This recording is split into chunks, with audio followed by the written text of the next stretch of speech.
Doctor Who Season 2 Episode 2 Lux. The episode that was slightly better than Episode 1. I say slightly because it still features most of the core problems with Episode 1, just a little bit less of them. I think it was an overall improvement to Episode 1 because Episode 1 ended up being one of my least favourite episodes. Aside from the visuals and just the Disney budget coming into play, it looked amazing, but it was mainly the main issue that I had with it was to do with the writing and all of that pesky political messaging that they seem to love shoving in every single episode of the season now. And you only have 8 episodes a season. They couldn't even do the full 12 or 13 if you had the Christmas special that they do every year. And we're not even getting one of them this year. So considering this episode was a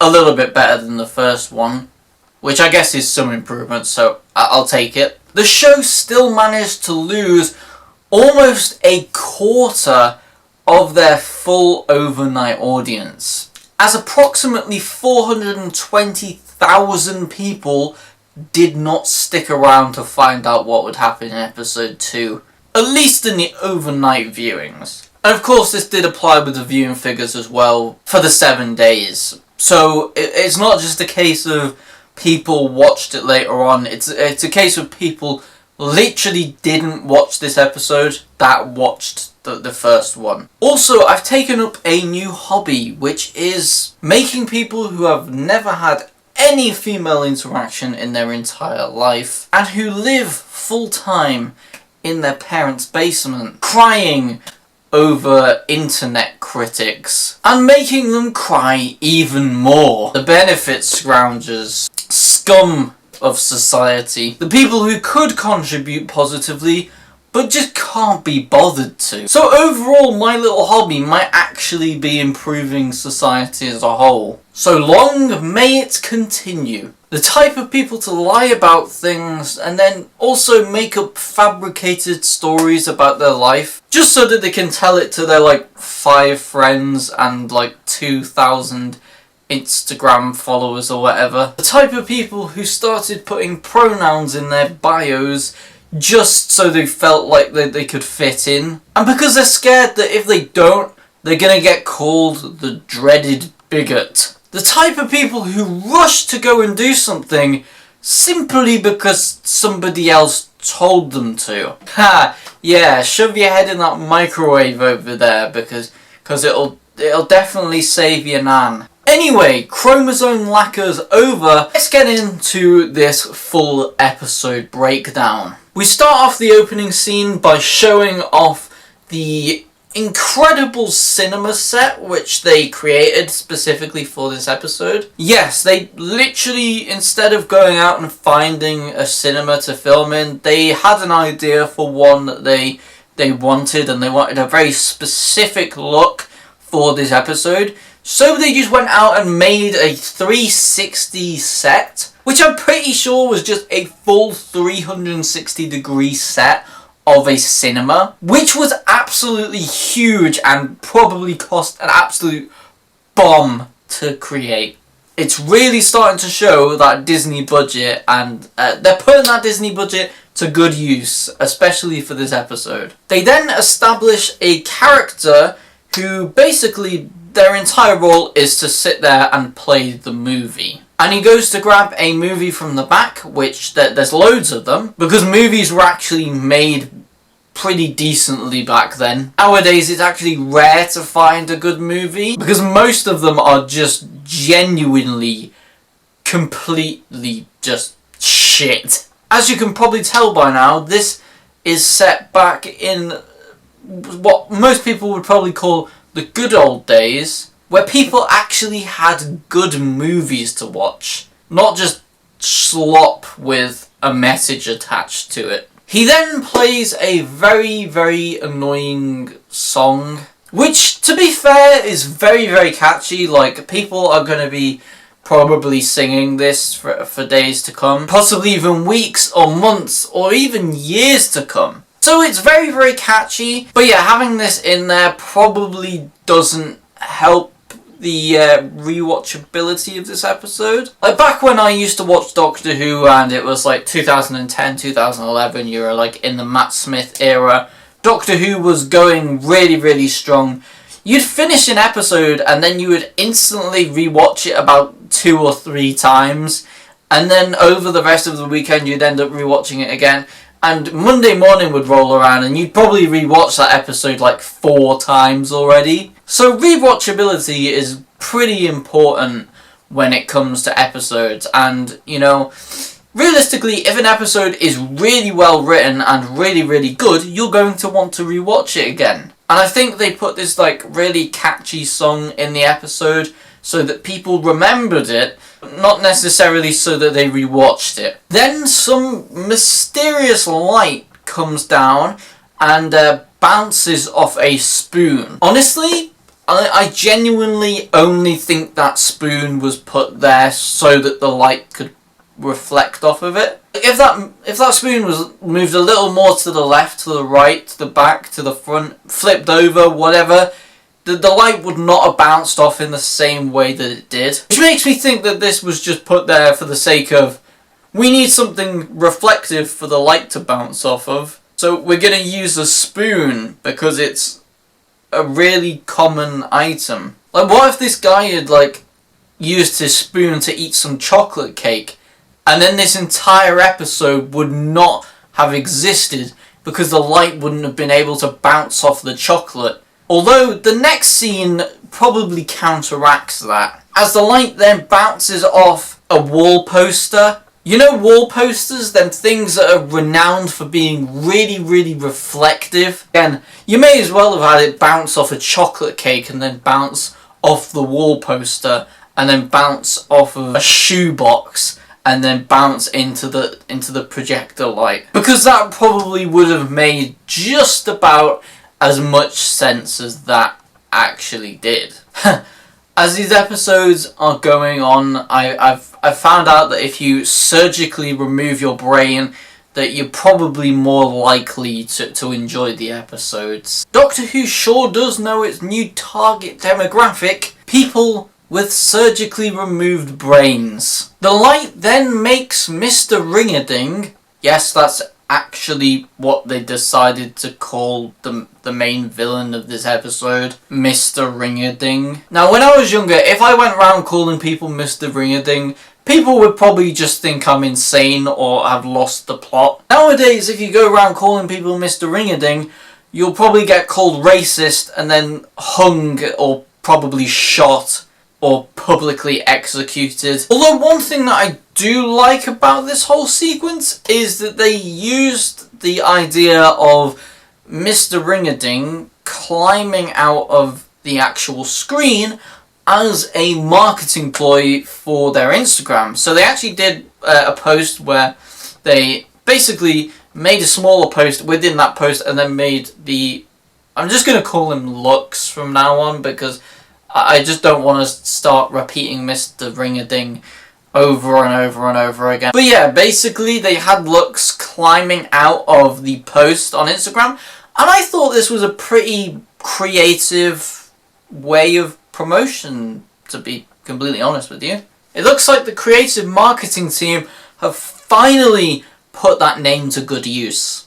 And here we are in the next scene with the new diverse TARDIS team. You may think I'm actually taking the piss, but Russell actually said himself that he wanted a more diverse team in this new Doctor Who era. Like, it seemed to be a big focus of him to make it as diverse as possible, including as many minorities as humanly possible in all of these Doctor Who episodes. Not because the story requires it, but just so that they can essentially put as many in them as possible. Like, I'm all down for having like minority groups within stories and films and TV series and all of that kind of stuff, but if you're gonna put them into something, definitely make sure that they're well written in there, and make sure that they feel as well written in there as all of the other characters in the episode, because there's a hell of a lot of a push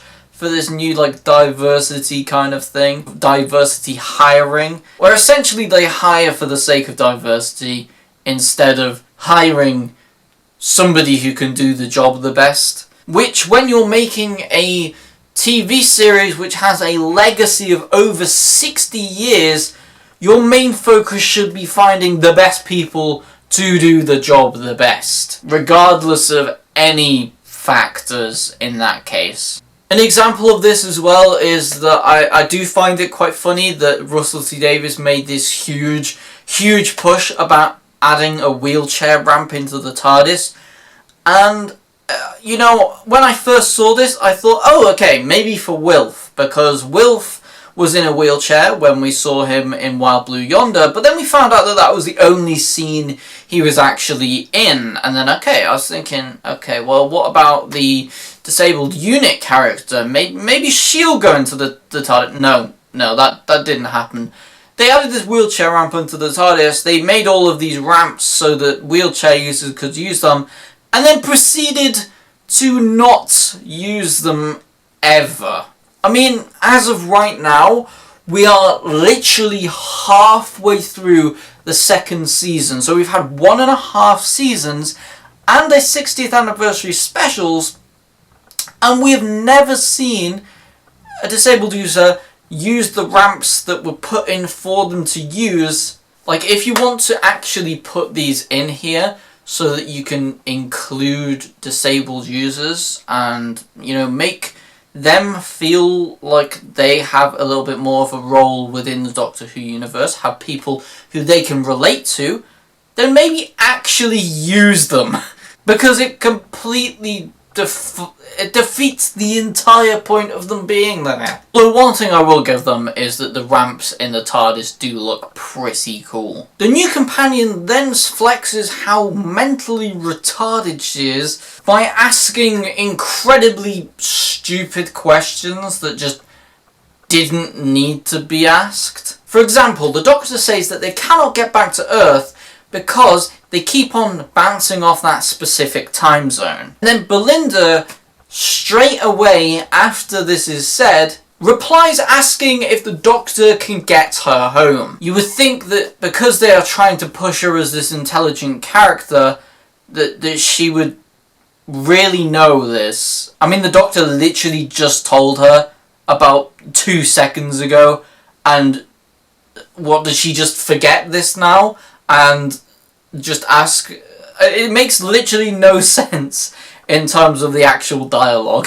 I genuinely don't know if this is just poor writing from Russell's part, or whether Russell just wrote her as completely stupid. Whilst the Doctor assembles a device that will help them to basically triangulate the coordinates of the Earth and time zone and try and get them there, because, you know, he is a creative genius from another planet. People literally call themselves Time Lords. It is just a shame that Russell does just forget this half of the time, and makes it seem like the Doctor is just outsmarted constantly, when, I mean, there's plenty of times in the past where we have seen that the Doctor is, most of the time, the smartest person in the room. And it's very, very rare that the Doctor gets completely outsmarted by something, because he always seems to come up with an answer. I mean, literally the other day I rewatched The End of Time, and there was a part in The End of Time where the Doctor is sat with Wilf on their spaceship above of Earth, and Wilf asks the Doctor, well, you have a plan, don't you? You always have a plan. And the Doctor looks at him and says, basically looking at him and communicating that he doesn't have a plan this time, and he doesn't know what to do. And this specific moment makes us as the audience feel helpless, because the Doctor's always got a plan. He always knows how to figure stuff out. He's always the smartest person in the room of any situation. But in this new Disney Plus era, it seems to be much more the other way. The Doctor sometimes can be smart in situations where he needs to be smart for the plot to progress, but in other times they tend to try and reverse the roles and make it seem like the Doctor is just dumbed down and stupid, which just takes away from his character. And I mean, I know what they're trying to do. They want to make the companion seem like they have more of an input, but realistically, it's the Doctor and the companion for a reason, and personally I think that dynamic works the best when the Doctor is the smartest person in the room. But even though the Doctor is very, very smart, very, very advanced, he still needs the odd bit of help throughout the way, and that is where the companion comes in to play their role. And also they see things from a different perspective as well, so that is also just another benefit to having the companion there as well. And I think it works a lot more better this way, rather than having the companion be the one that knows everything and is outsmarting the Doctor every week, and the Doctor just look like a bit of a bumbling idiot sometimes. It's definitely something that I have noticed throughout this new era of Doctor Who. The Doctor seems to take a little bit more of a backseat, and the amount of times that the companion seems to miraculously figure it out, even though that it literally doesn't make sense because the companion is from Earth and the Doctor is an advanced alien with thousands of years of life experience at this point. Yeah, but anyway, whilst the Doctor assembles this machine, I believe it's called the Time Vindicator, from what I remember. I think it's called the Time Vindicator, so I mean, correct me if I'm wrong on that one, but that is what I think it's called. But yeah, whilst he is busy assembling this, Belinda literally just stands there with a face like a slapped arse. Like, I'm not even joking. And there is absolutely no reason for her to be like this. Looking at her face, you would think that the Doctor had just murdered her entire family and burnt down everything that they own. Like, the Doctor is trying to help you and get you home, and you still look like a miserable cow. Like, come on, cheer up, love. Honestly, I'm not surprised that she doesn't have a partner at this point. Also, a little inconsistency from this to literally the previous episode. If Belinda doesn't have a boyfriend, would that make her part of the planet of the incels, which she hated that last week's episode? So she literally is everything she despises. After landing, they find out that they need an outfit change so that they can have appropriate clothing for the time period. And then the Doctor says that the best part about travelling and all of this kind of stuff is the clothes. Yeah, he actually said that the best part about the entire thing was the clothes. Not exploring new planets, not learning about new civilizations or anything like that. The clothes. Although technically he isn't wrong, as the strongest part of this new Disney Plus era is actually the sets and the costumes and essentially the clothes. So he's not actually wrong. It's nice that he is aware about that. It genuinely looks like the visual part of this new era is a lot more exciting to me, especially, and a lot of people, about, like, it excites us more than the actual writing. Because if we throw back, like, literally a few minutes, a light reflected off a poster, and I mean, literally in the last episode, the Doctor celebrated killing a human, which is about as opposite from the character of the Doctor as you could get it. Like, just because the human did bad things and is considered evil doesn't mean that you should laugh about it. This person with a life dying. Like, it feels very, very, like, it doesn't feel like the Doctor. From my recollection, the 9th Doctor never did this, the 10th Doctor never did this, the 11th Doctor never did this, 12th Doctor never did this, The 13th Doctor, I don't even think did this. The 14th Doctor, I don't think did this. Just the 15th Doctor then. And I'm pretty sure the classic Doctors never killed people and then laughed about it and mocked the dead person. Now, throughout the first episode, especially at the end of the episode when they fly away in the TARDIS, Belinda is constantly told that the TARDIS is a spaceship and that it can fly and move, etc.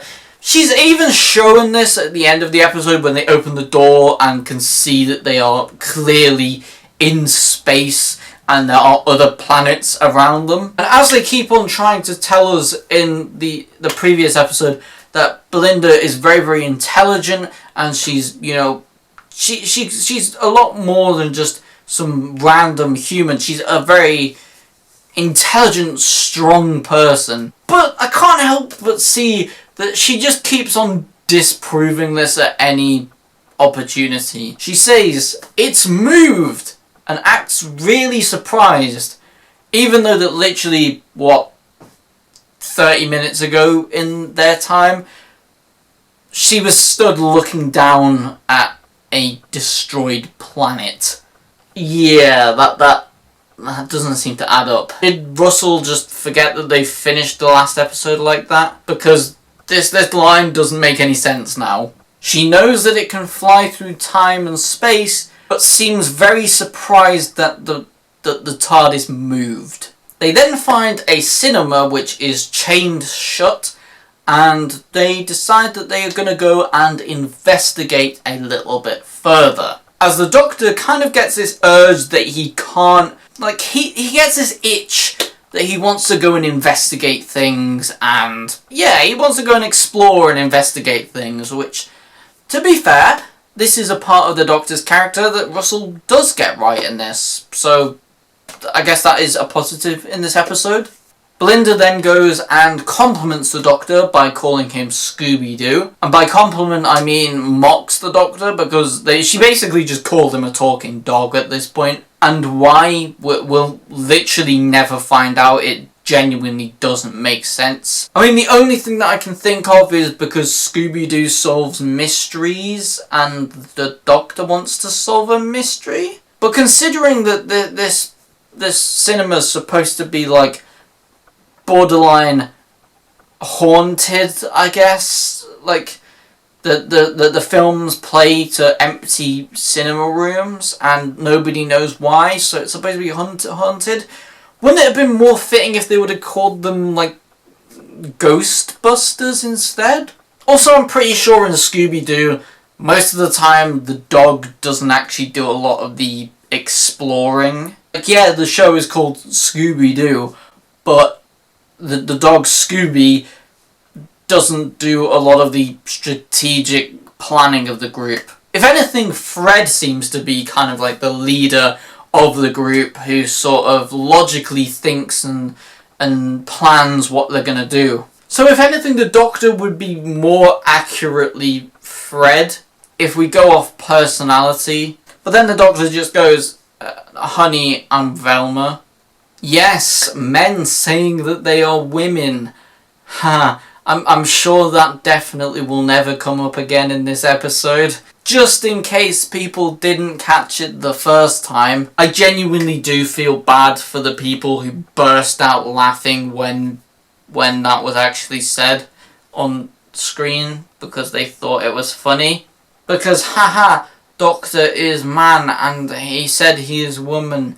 Haha. I mean, technically speaking, the Doctor's an alien and his gender is basically defined when he regenerates, because it's now established that he can regenerate into either of the genders, so he can obviously regenerate into a male, which he has done for most of his time, and for the Jodie Whittaker era he also regenerated into a female. So it looks like he can, or like the Doctor can regenerate into both, but that is like mainly determined on the incarnation of the Doctor. And I'm pretty sure the 15th Doctor is played by Ncuti Gatwa and not Jodie Whittaker. Again, Doctor Who knows its audience, because a good 70% of the OGs who used to watch Doctor Who have left. I say 70%, I don't know the full numbers, because I haven't gone and individually talked to every single Doctor Who fan in the entire world. But a lot of people who used to watch the show back in the Matt Smith and the David Tennant and the Capaldi era have just simply left because they don't like this new era, which they are completely entitled to do as free individuals. Personally, I'm trying to stick around because this is a show that I genuinely love, and I have done since I was literally a child. And I'm kind of losing hope with plots and parts of stories that are this two-dimensional. Wink wink joke later on in the video. It feels like I am kind of losing a little bit of hope every time an episode like this airs, where you can kind of pick out all of these parts which are just not making much sense and contradict their own stories and writing. Okay, so moving on to the next part, we then get this whole diner scene, which I genuinely think this part of the episode was written pretty well, I'm not gonna lie. Overall, I think that this is a much better portrayal of racism, and also a much more realistic outlook on the issue as a whole. Showing it as a more broader perspective, so that some people knew about the rules and segregated areas, but decided to bend the rules and just kind of push it aside because they just didn't agree with the rules or just thought that it was stupid. Which this seems just a hell of a lot more realistic than what we got in an episode like Dot and Bubble, where it just felt like it was racism through a very, very narrow lens, where it made the story seem like, okay, white people are evil, and they painted them out to be the villain of the story in the end. Which, I mean, if you flip the script and they made an entire world of black people and did the same, that would be considered a very racist story towards that one race. So I don't think that that was the best way to go about it. The only real issue that I have with this whole scene overall is that when the Doctor explains about the segregation to Belinda, she acts like she's never heard of segregation before, which, first of all, is just very unlikely. I mean, especially as a person of colour, you're probably going to hear about and understand segregation a lot better than most white people will, to be completely honest with you. Because it literally is the history of their race. Also, if they refuse to serve you, just don't go into the diner then. I mean, they're going to lose out on business, and I suppose it is a pretty fair solution with what they had to work with at the time. And also, I think this is just another reason why people would, bend the rules, because it seems ridiculous to just, to segregate areas and narrow down people's business. Of anything, I think it's going to affect the business owners as well as the people of colour. Because you're literally saying that you can't serve certain people, which is a little bit counterintuitive as a whole, to be completely honest. But yeah, overall, I think that the whole racism subject was handled a lot better in this episode than it was in Dot and Bubble, because in Dot and Bubble, it just seemed like a very, very extreme version, and a very, very black and white version of racism as a subject, where it's okay, white people are evil kind of thing. And then they tried to make it really, really subtle without really explaining anything in the episode until the very, very last minute. To the point where people literally got confused, and I mean, a lot of people did I feel that in that episode, the people were sort of disregarding and against the Doctor because the Doctor wasn't from their planet and was seen as an outsider. Which, I mean, if you are in a bubble planet where you are literally just in this encapsulated bubble of your own people, and then some random outsider comes in, a bit like a tribe, for example, like, you know, you get them like tribes that live out in the forest, and they always say if you ever come across a tribe, you should probably try not to interact, because they'll probably try and kill you because you could be seen as a threat to them. And I thought it was more that kind of approach that they were going with it at first, until Russell T Davies then basically shamed the fans and said, you should have picked up all of the seeds that I put down in the episode and came to this conclusion, and if you did not, you need to rethink your life, because you should have thought about this the exact same way that I thought about this, which just isn't a realistic way of putting it, to be completely honest. So yeah, when you're trying to educate people on the issues of racism within a storyline like Doctor Who, I think that doing it in a way that is more positive and a way that shows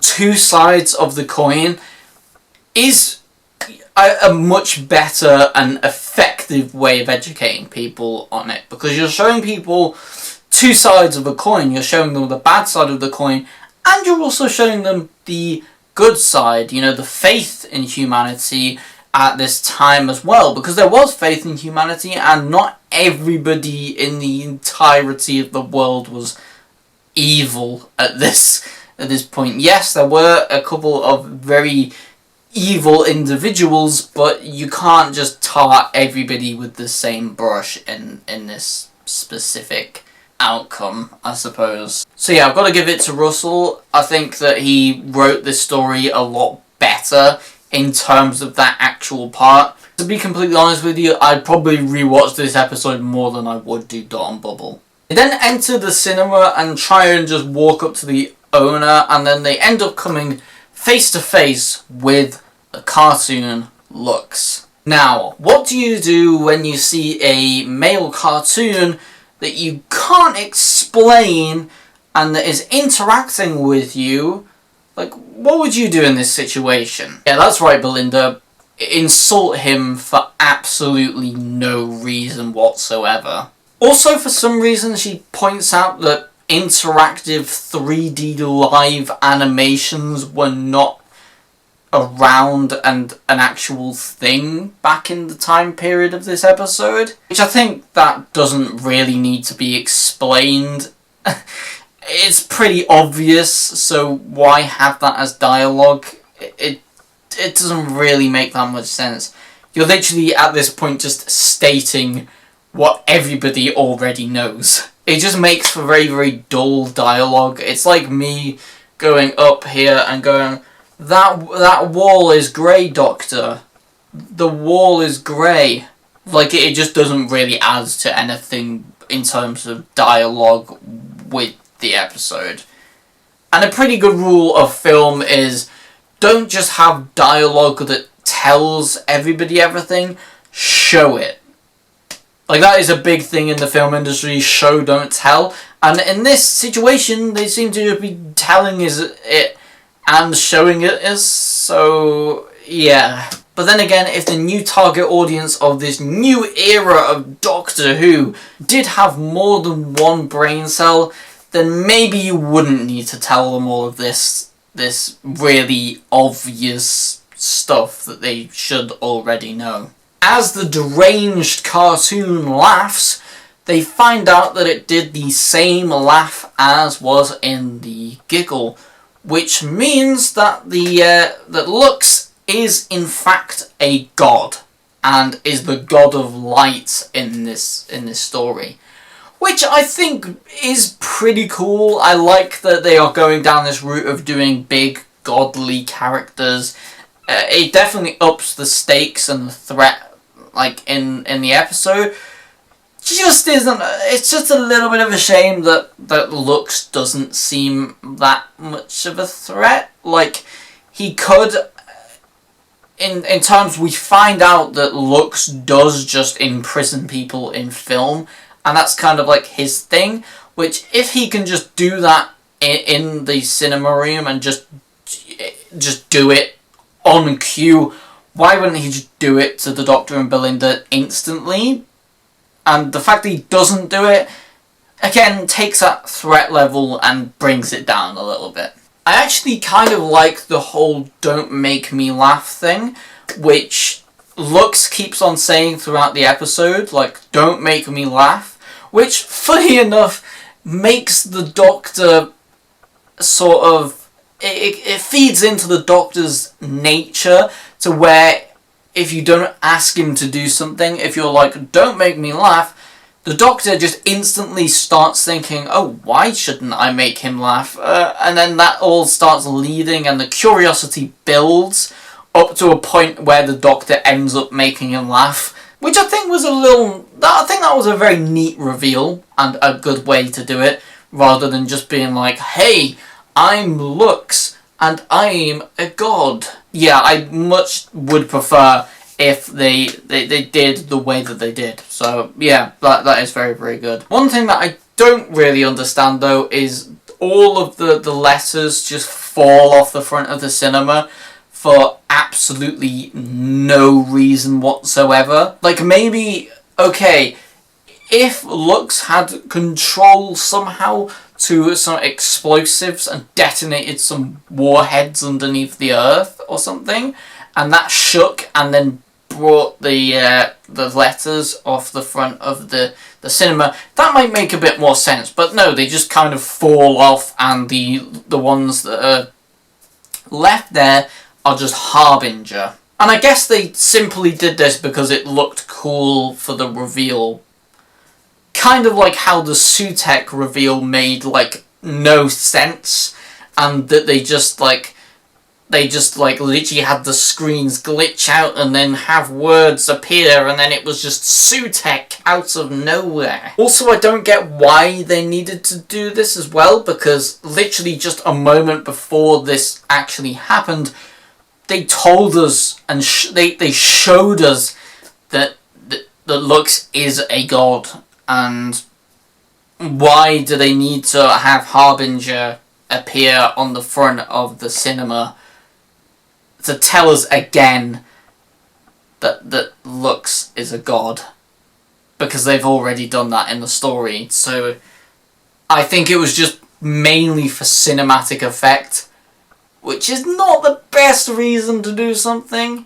But then again, the target audience might be a little bit slow, like Belinda. Maybe that's why, like, some people really, really love this new companion, because maybe they can relate to her in all their traits of stupidity. They both then rush upstairs to meet the projectionist who we met at the beginning of the episode. And he says that Lux actually showed him his wife, and that's how Lux kept him up there playing the films all throughout the entire day. And his wife got basically hit by a car and died, so he basically showed him his dead wife. And oh my god, it's Joy from the Christmas special! She's gonna fly into the sky and burn like a star. I still can't get over how ridiculous that entire sequence was. The Doctor and Belinda, aka Vashjanada, then discover that the victims of Lux are trapped within film. And then Lux proceeds to do the exact same thing to the Doctor and Belinda, effectively trapping them within film. And do you know what? I like this as a little plot point. I like the idea of them having an empty film reel and literally trapping people within it. I think this is really cool with the whole god side of things, and yeah, I think it's a really cool plot point. They then find out that emotions make you morph three-dimensional. Maybe that's why Russell T Davies gets the Doctor to cry in every single episode, because they think that it fleshes out his character. Like, this is genuinely a line in the episode that emotions make them more three-dimensional. And this is actually like how they solved this situation. And yeah, I don't know. First of all, that is actually incorrect. It's not as simple as emotions give you more of a character. Now we can see that we actually weren't that wrong about Russell's poor writing in this season, as essentially he just admitted it throughout this episode. Emotions do not make a character more 3D. What would actually make a character more three-dimensional is a well-written backstory and a good character development. And then things are what actually gives a character depth. So considering he thinks that emotions equals three-dimensional character does not fill me with hope for the rest of this series. I'm not gonna lie. The Doctor then comes up with the idea of speeding up the frames to somehow free them of the animation. This is actually as stupid as it sounds. They then walk up to the screen and literally push the front off a television because, fourth wall break, edgy. They then come out of the screen to see some Doctor Who fans, as there are basically two types of Doctor Who fans in Russell's eyes. The ones who will sit there and consume any old slop that they throw out there into a Doctor Who episode. And these are the people who are portrayed as the good fans in Russell's eyes, because Russell actually needs people to like this new stuff in order to actually keep the Disney Plus deal, because that would be massively beneficial to Doctor Who right now. And then they have the evil fans, the ones that have a brain and actually look into episodes, the ones that are skeptical. So the message of this episode seems to be that if you do not like the new Disney Plus era of Doctor Who, you're a fat white woman on a mobility scooter. If only she could be like the good fans and turn off their brain so that you don't actually process anything that's going on screen, then maybe she would enjoy the show as much as the other fans. She then says R.I.P. Doctor Who, which I suppose was thrown in there to be like a dig at the people who think the show is dying. But if we actually look at the metrics, there is less people watching this episode than the previous one. So, ironically, it's actually kind of true. If dying is having less viewership on the episode than the previous week. So maybe she's not that crazy after all. They then all say that their favourite episode from Doctor Who is Blink, which ironically is one of the best rated episodes in the entirety of Doctor Who, because it was a well-written episode and is actually good. Funny enough. It's also a Doctor Light episode, which kind of makes it quite interesting, because you'd think that people who like the Doctor are going to tend to say that the Doctor heavy episodes are probably the better ones.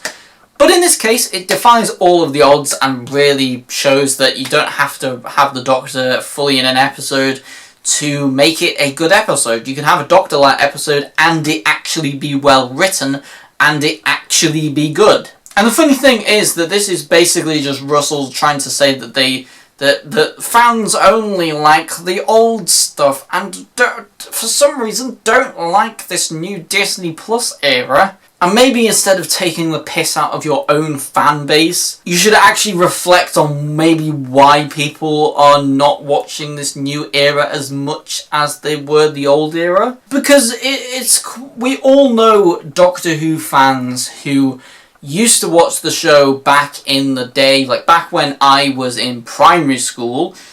I knew loads of people who used to watch it back then who don't watch it today.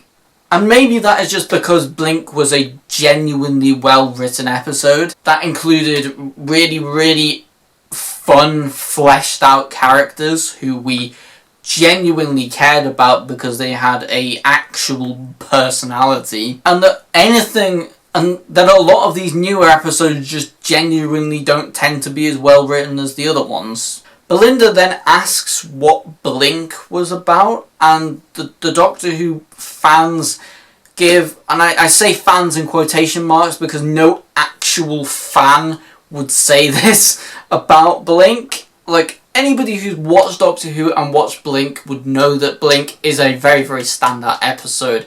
I mean, anybody who's a Doctor Who fan and watching this video right now, I bet you that you could give a better explanation of what Blink was than what they actually gave in this episode. Because the answer that they gave in this episode was, Blink is the story where they're not allowed to blink.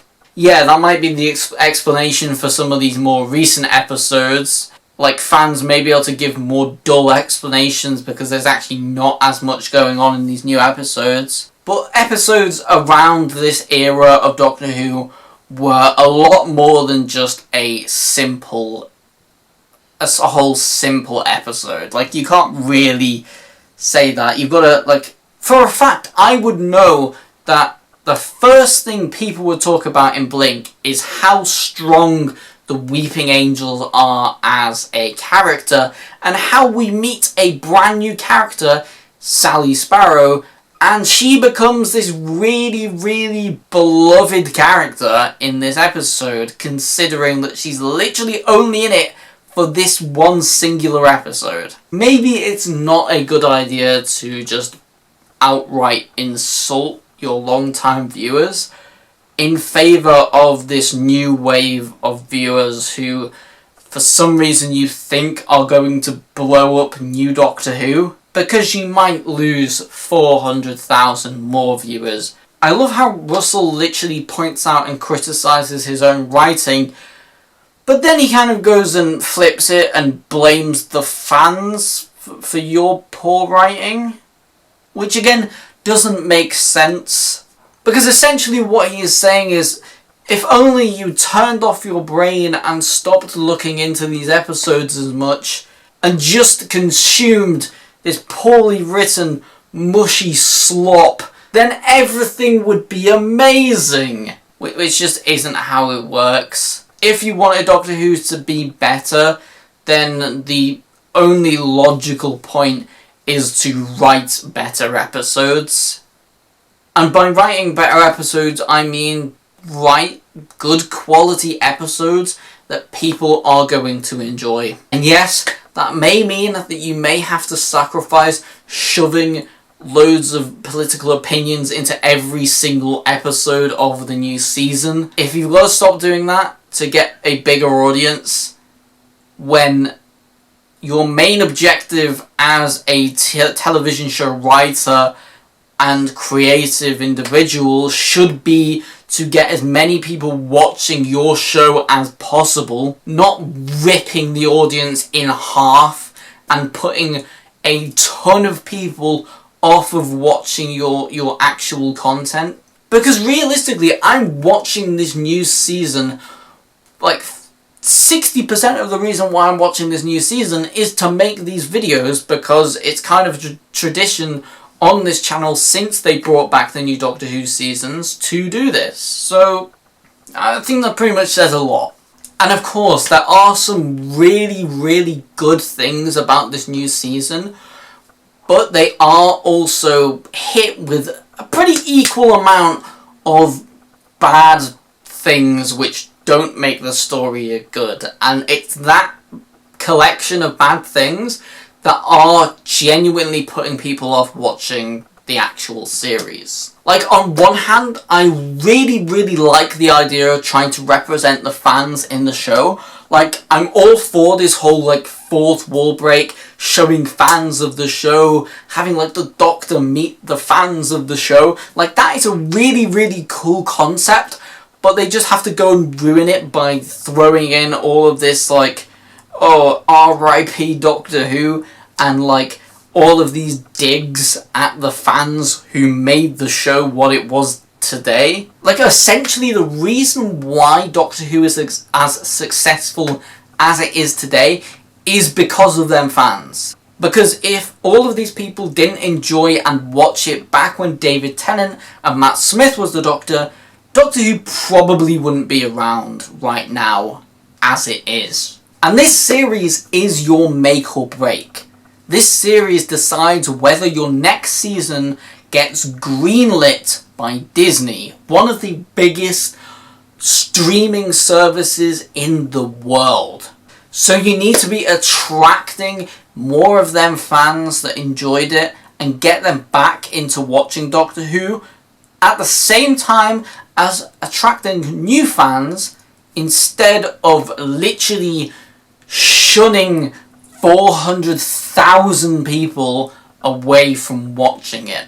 Also, I'm pretty sure that the evil fan is sat there on a mobility scooter, and this kind of goes against your own logic in what you tried to do with Davros back in that little Children in Need special. Is this Russell T Davies associating disability with evil? No wonder he didn't use all of the TARDIS ramps in the actual series, but then just put them in for no reason. After all of this happens, the Doctor once again decides to have a little cry because he can't control his emotions. And with that crying scene, we have a 100% cry rate. Let's actually have a look, guys, at how much the Doctor cries in this new season. Let's see if he cries in every single episode again. Let's see what percentage of cry rates we're going to have at the end of this season.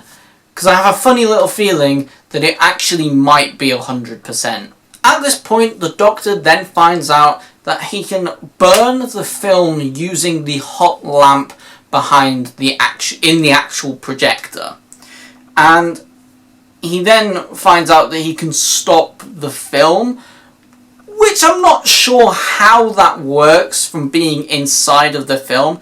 If you're trapped inside of the film, but you can stop the film by pushing up and down on the film, then couldn't they just smash out of the film? Like, this literally makes 0% sense and like genuinely would not work.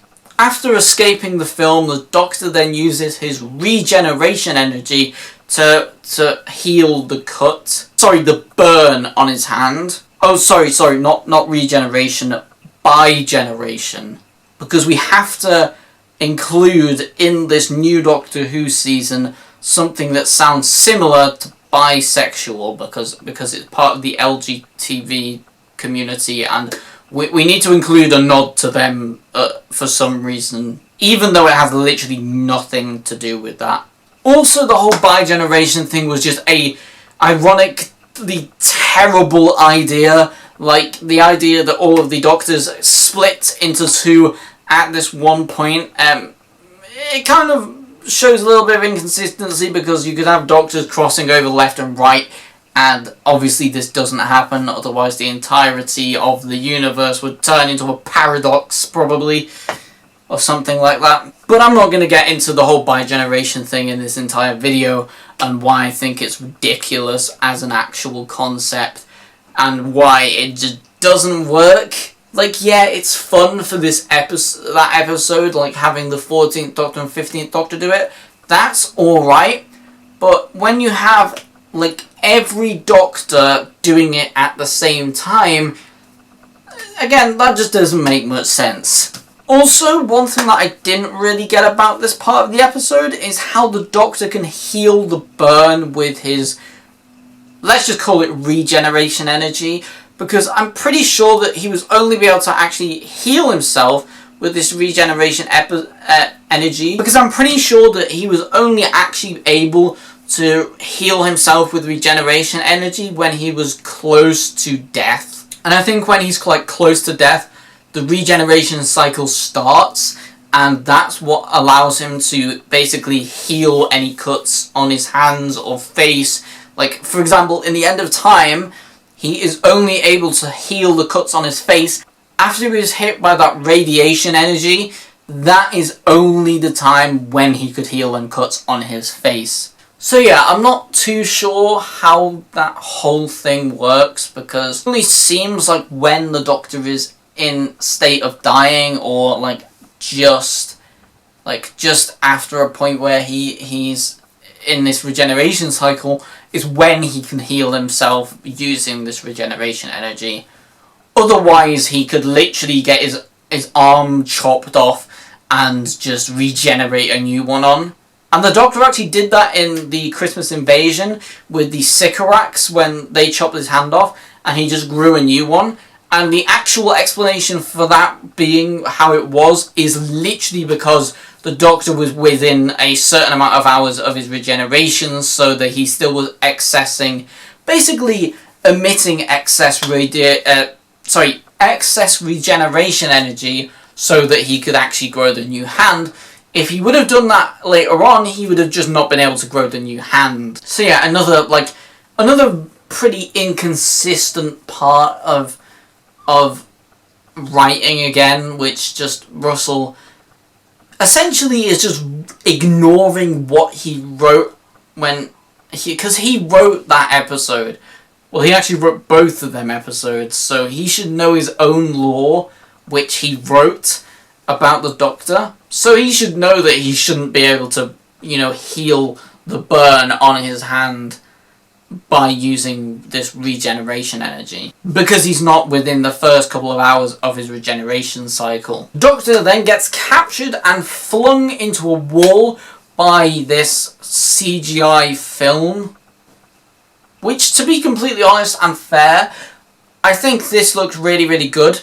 And again, the explosion in the next scene looks really, really good as well. So props to the CGI team and just the special effects in general with this episode, because they absolutely killed it, as always. But then one thing that I think is quite funny is that Belinda just comes in and shouts, "Get off him!"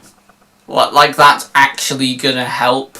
Maybe try and pull him down, maybe try and do something to Lux to distract him or something like that. Just do something other than say, "Get off him." Because, again, that's probably not going to work. Yes, Lux has just tangled the Doctor up and put him up against a wall. Belinda saying "get off him" is definitely going to make him just stop doing it. Also, I want to say, if you've made it this far into this video right here and you are enjoying my breakdown and review, whether you agree with me or whether you don't agree with me, that is completely fine. All I ask is that you hit that subscribe button on this YouTube channel for more breakdown and reviews of this new era of Doctor Who. And as always, I am going to be brutally honest in these reviews, speaking exactly what I think about these episodes. So yeah, hit that subscribe button, smash a like on this video, and also tell me what you thought of this episode down in the comments down below. Whether you agree with me, whether you disagree with me, or whether you're somewhere in the middle and agree with some points and disagree with other points. I would love to hear what you guys think about this episode and what you guys thought of it. So yeah, drop that down in the comments down below. I also have a huge announcement at the end of this video as well, so stay tuned about this huge announcement about my own Doctor Who project, which is in the works slowly, but I'm going to tell you a little bit more about it at the end of this video. So stick around until the end of the video to see what that's all about. At this point, Lux then says that he's going to go and, I think, launch nukes or something and extract the energy from them, when the most logical thing to do is just go outside. You have a massive ball of energy in the sky, which is the sun, which you could probably feed off. If you can feed off energy from a nuclear missile, you can definitely feed off the energy from the sun. So I wasn't too sure why that wouldn't be his first sort of thought with that entire thing, because obviously his aim is to just grow and be more powerful as a god, I suppose. But yeah, I'm not 100% sure how that whole thing works and why this is his motive, because it's never really explained fully. It's just like he wants to basically become more powerful. There's no like end goal to that, if that makes sense. So yeah, and then basically I feel like in the last minute that they picked the idea of launching nukes because they basically needed like a reason for us to believe that this character is evil, because so far he has trapped people within film, which we have shown is reversible. So he doesn't kill his victim, he just kind of traps them, which, I mean, with the logic, like, I feel like most of them would be able to escape just by doing that, like, at this point.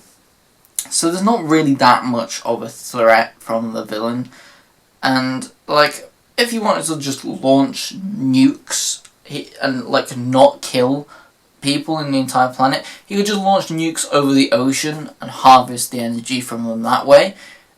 And yeah, so like it's not very specific on why he wants to launch his nukes and get energy from them, because he could do them in like a non-destructive way, but he chooses to do it in a destructive way, or plans to do it in this destructive way, without any reasoning as to why to do it in that destructive way, because so far his main like goals is to trap people in film and get power for some reason. I guess that's that whole piece of this. The Doctor then gets his regeneration energy taken and absorbed by Lux, and how this works is apparently the light from the projector goes through the Doctor and takes his regeneration energy.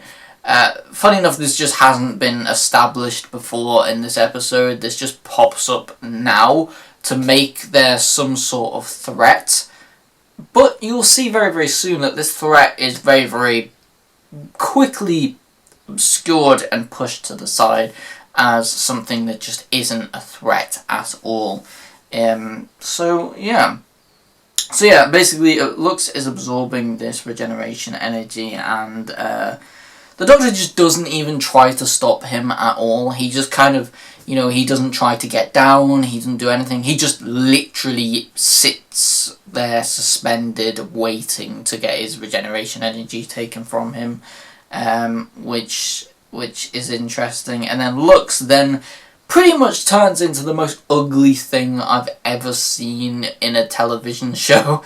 Like, especially in Doctor Who history, like that. Yeah,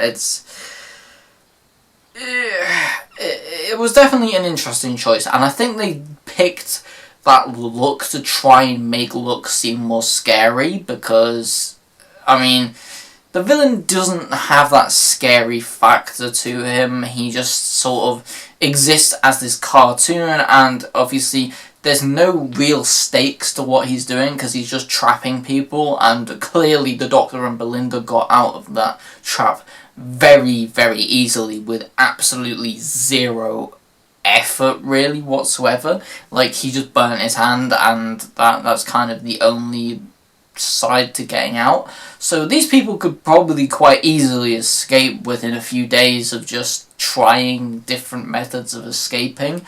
So it's definitely not like giving the villain some like really threatening. So yeah, and then also like, again, here's what I'm saying about like this again, there's less of a threat because the Doctor has absolutely zero effect of losing his regeneration energy. Like, this doesn't weaken him, it doesn't knock him out, it doesn't really do anything to the Doctor. He just sort of sits there and he's like struggling and in pain when it's happening, but then after the fact it does not affect him at all. Like, he's not even floored by this. He literally just gets up and walks away like nothing has happened, which, number one, is very, very unrealistic writing, because this would surely have some sort of effect on the Doctor.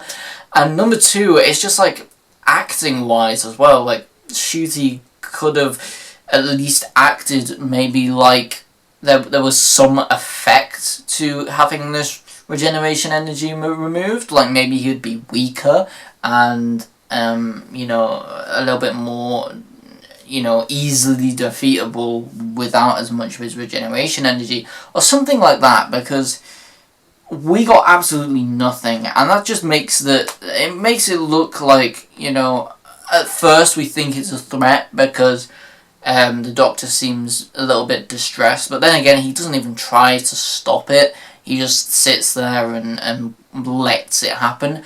And then afterwards, we find out that it just doesn't even have any sort of effect on him anyway. So we don't even feel like there's any sort of threat there, which takes away from the whole idea of this big godlike villain being a threat in the first place, because all we know he can do is trap people, and he doesn't even kill people. So again, like, what's the threat there?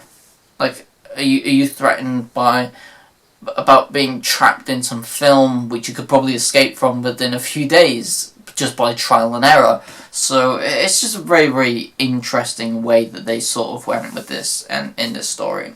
Another thing as well is, like, you couldn't really have the Doctor die in this episode, and again, it wouldn't be really that believable anyway, because the Doctor has been seen in future episodes, but at least make it a little bit more of a threat in that case. At least maybe one of his heart stops working, and we've seen that happen with Matt Smith before. One of his hearts stopped working, and he had to be resuscitated to get that heart basically going again. Maybe that would fit even better with this plotline, because Belinda is a nurse, so maybe we get a situation where the Doctor's heart stops working because of this regeneration energy being ripped from his body, and Belinda has to then save the Doctor by getting his second heart pumping again, using her knowledge as a nurse to do so, which, yeah,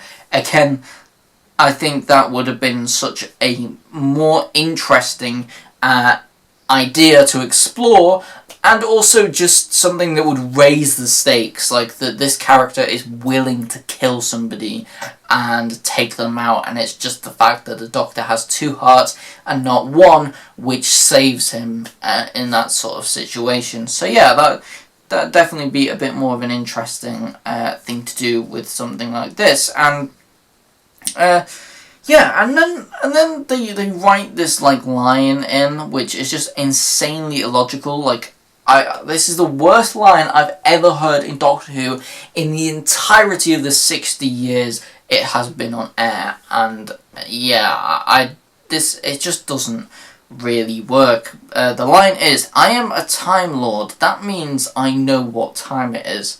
Yeah, it literally makes absolutely zero sense. Anybody with a watch or access to a clock or a phone in this sense knows what time it is.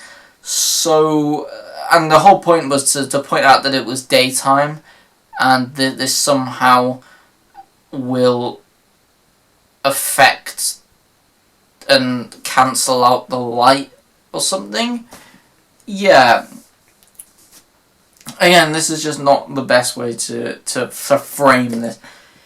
And it literally doesn't make any sense, really. I mean, anybody with a brain, especially a Time Lord in this sense, would be able to know what time it was just by the position of the sun. Like, you could literally just look out of a window. There was plenty of access windows and things in the corridors of this theatre, so, like, this movie theatre. So you could have literally just saw the light coming in through one of them and then go, oh, well, it's daytime because there's a light outside. That's more of a logical solution, other than saying I'm a Time Lord and that means I know what time it is. yeah, it just doesn't really ring off the tongue for me. Whilst the Doctor hangs there doing absolutely nothing, Belinda is busy breaking into the film room and blowing up the cinema. Belinda then goes into the projectionist room and basically attempts to get some matches from him. Because she sees that he had some nicotine stains on his fingers, so knew that he smoked, and essentially from that gathered he must have a lighter or some matches or some form of way of lighting something on fire. So she was observant enough to notice the nicotine stains on the guy's fingers, but was surprised to hear that there was segregation going on in this time period. Again, this just doesn't add up in terms of just general intelligence. And she was also just massively baffled, so felt the need to say out loud that interactive 3D technology was not around in this time period, which would be obvious to anybody with more than like one brain cell, I'm not gonna lie. The projectionist then decides to sacrifice his wife, Joy, from the Christmas special, who flew up into the sky and burned into a star at the birth of Jesus Christ himself. His wife literally just appears in the room. Even though the projector is like facing the other way, she just appears out of nowhere in the room, which sort of suggests she's a ghost or something, I guess. Like, the projectors are facing through the window and would be projecting onto the screen outside, right? So why is she just appearing in front of them? Anyway, she gives him the physical matches, which again just doesn't make any sense, because how is she holding physical matches? She's a projection. But instead of suffering the rest of his entire life being called an incel because he doesn't have a wife anymore from Belinda, he decides to burn with his wife. I mean, fair point, to be completely honest. I would rather burn to death than have an insufferable cow harass me until the end of time. But even though the projectionist sacrifices himself and does what I would say is quite a heroic thing to basically save everybody in the entire world, essentially, she still goes, "No, I know what I'm doing." And then she sort of pauses and then realises that she can run off and get out of this alive. So she literally just turns around and runs off. And not the Doctor or Belinda actually ever seem to care that the projectionist literally sacrificed himself and died to literally save the world. Funny enough, the character of the projectionist seems closer to what the Doctor should be than what Ncuti Gatwa actually does in portraying the Doctor. And how very in character for this season of Doctor Who for the Doctor to not give a toss when a human dies. It doesn't come as a surprise for Belinda though, because we ultimately know that Belinda wouldn't give a shit anyway, because he's a man, and we know what Belinda thinks of men. We know exactly how much she despises them. We then see the ugly villain again in the cinema, as the guy literally has time to run out and save himself, but chooses to stay back and let the building explode. But this essentially saves the Doctor in this sense, and then looks as basically just grows bigger and bigger as he literally floats out of the earth, becoming as big as ever. Now, if the projectionist's wife, Joy, from the Christmas special, can hold physical things like a box of matches, then the same must apply for looks, right? So if he's expanding out to the size of a planet, surely wouldn't he just, like, hit planets out of orbit? Like, surely wouldn't he just, like, smash planets out of orbit and destroy them just by, like, knocking into them? But I guess it just kind of works because it has to for the plot. Like, why would sunlight make a cartoon hologram grow? Why does he just disappear without any actual scientific explanation? Other than he becomes light. I'm pretty sure he was made of light, so he already is light. So how can he then become light again? As he expands into space, he then has a little cry because nobody in the Disney Plus era of Doctor Who can control their emotions. Because they are, of course, releasing this episode on Easter Sunday, they then decide to do probably the most stupid thing that they could possibly do when trying to get new viewers and not trying to, push away old viewers, or any viewers in that matter. Belinda then defines what a god is on Easter weekend. Or at least what Russell's view of a god is. Yeah, I can't help but think that this is either really, really bad timing or Russell planned this. But then again, Russell is very, very fond in toying with the history of religion. Because at Christmas he sent a fat hot air balloon into the sky to become a star. And not just any old star, the star that led the three wise men to Bethlehem. So not only has he given the star that literally led the three wise men to the birthplace of Jesus Christ an origin story, but he has also given an origin story to God. Yeah, this is what we're at.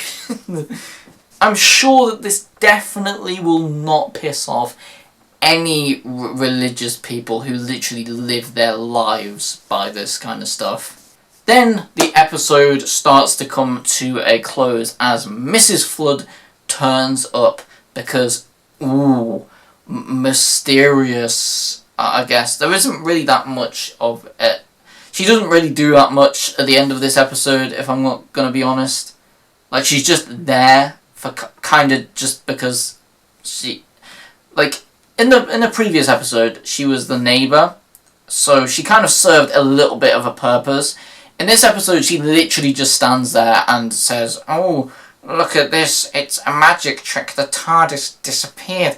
How crazy." Like, hopefully in her future pop-ups, she gets to do a little bit more, and, we actually get to build a little bit more of an idea of who she is, or, like, her character traits. Because in this episode, we literally got nothing from this. We already know that she knows what a TARDIS is, so going over this same sort of thing, literally, I think she was just put in this to be like, oh, look at this, it's a returning person, mysterious. Now, overall, I enjoyed this better than episode 1, and yeah, I think it was definitely more enjoyable than the first episode, so that is definitely a good thing. In fact, I think it was probably better than the majority of the season 1 episodes, but it still has the same core issues. Writing that literally doesn't make any logical sense at all and contradicts itself. And upon watching Doctor Who Unleashed for this episode as well, I pretty much found out that Russell wanted the centre of this episode to be another story based upon racism and trying to put that into the story. Although I would argue that it was done a lot better in this story than it was in the previous season story in Dot and Bubble. So at least that is a bonus. And for the Doctor, we still really can't take him that seriously. I really don't think he's had a moment to shine yet, really. Like, some people will say that, oh, the scene in Dot and Bubble was like some big moment for the Doctor.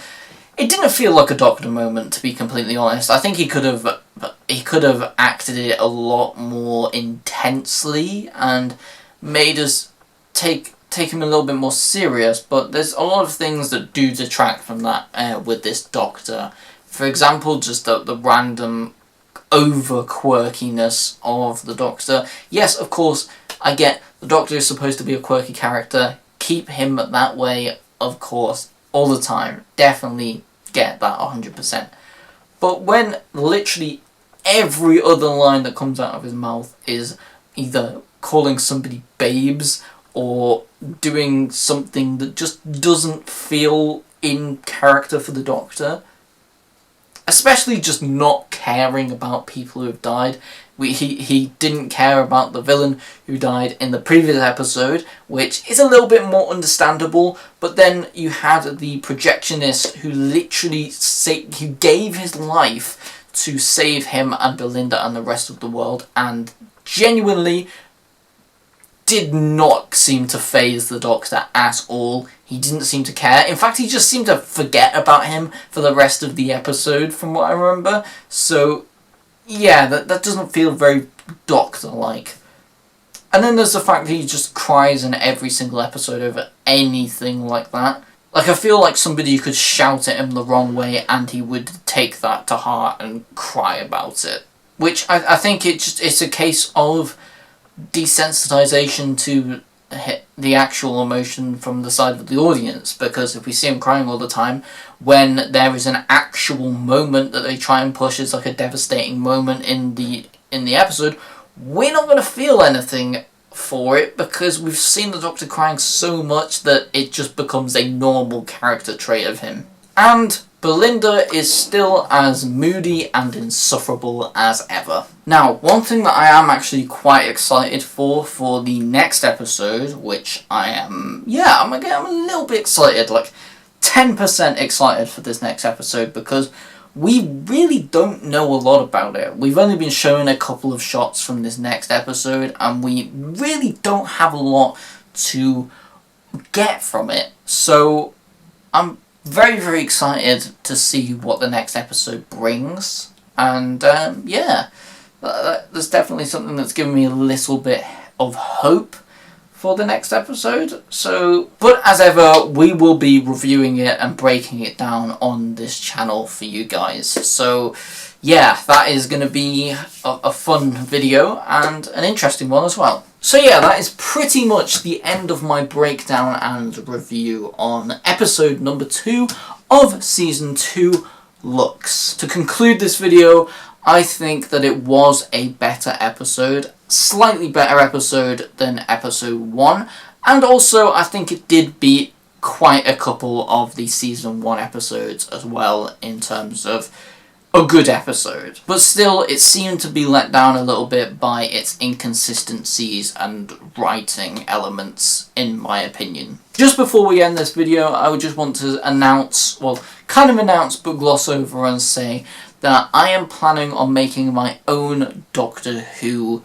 project, and that kind of project is kind of in the works at the moment. I haven't properly started the pre-production process on this project, but essentially what I know is that I'm going to be making a Doctor Who fan film, and it will be an actual length film. So essentially we're making a Doctor Who fan movie where it's going to be sort of our own style of Doctor Who, and basically we're going to be writing the Doctor Who, and we've got some very, very exciting different opportunities for this whole project, and I think it's going to make it a little bit more exciting as well, because I'm basically making this as a project from the fans for the fans. So yeah, that's kind of a nice little taste. I will be revealing a lot more about this project in the upcoming months, so make sure to hit that subscribe button and smash a like on this video, especially if you want to hear a little bit more about this project, because it's definitely going to start going in the works, and it's something that you guys do not want to miss. If you're a fan of Doctor Who, or you used to be a fan of Doctor Who and maybe not as much of the new era, this fan film is definitely for you guys. So yeah, make sure to comment, like, and subscribe on this channel. Also, let me know what you guys thought of this episode as well. If you enjoyed it, did you not enjoy it? What did you actually think about the plot, the characters, etc.? Did you think Lux was a good villain?